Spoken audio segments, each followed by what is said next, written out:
So Fate Apocrypha is right around the corner, and some of you may be wondering, wait, this doesn't look like the Fate stuff that I'm used to. Why does everyone look different, and who's that guy, and who's this guy? Well, let's get two things clear right off the bat. One, this isn't Fate Stay Night, and it doesn't take place in the same world as any of the Fate animes that we've seen before. And two, this isn't done by Ufotable, but rather by A1 Pictures. Now, before you Ufotable elitists start raging, just hear me out first.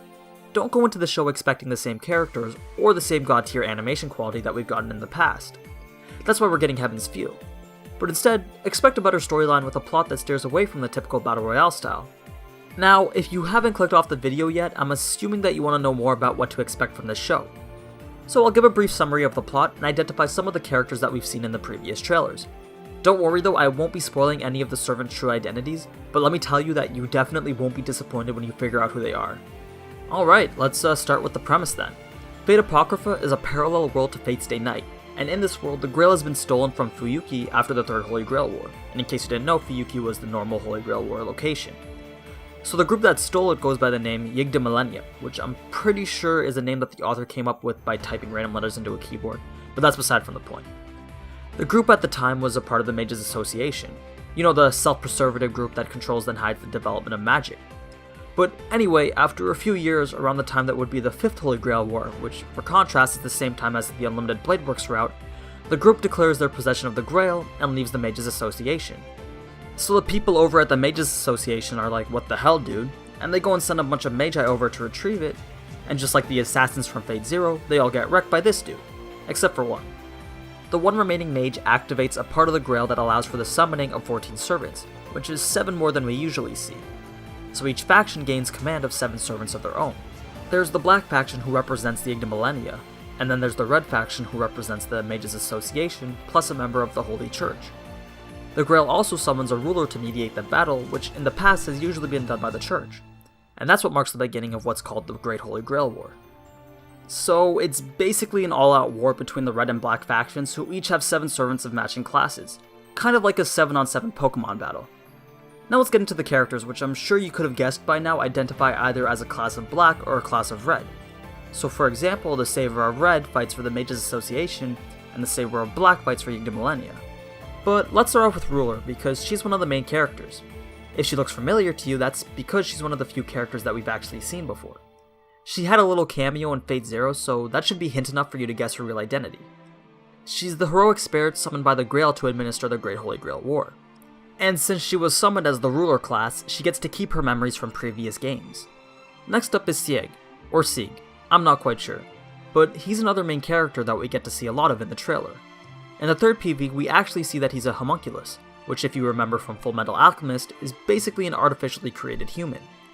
Everything else about him, I'll try to leave as something that we'll most likely find out from the first episode. Now let's move on to the servants and masters, starting with the Red side. This may be a lot to take in because it is 28 characters in total, but that's why we have visuals. I also might butcher these names because some of them are kinda hard, but just bear with me. So first we've got the Archer of Red, whose master is Rotwal Brzezinski. Then the Assassin of Red, whose master is Shiro. No, not Shiro Emiya, but Shiro Kotomine. They're two completely different people. Then there's the Berserker of Red, commanded by Damnet Pentel. Caster of Red, servant to Jean Rum. Lancer of Red, summoned by Fiandvor Samdrin. Rider of Red, summoned by Kambik Pentel, the other brother. And finally, Saber of Red, who's servant to Kairi Sisigo. Now, out of all the masters that I've mentioned, the only ones that appeared in the PVs were Shiro and Kairi, so perhaps the others aren't as significant as Saber and Assassin will be.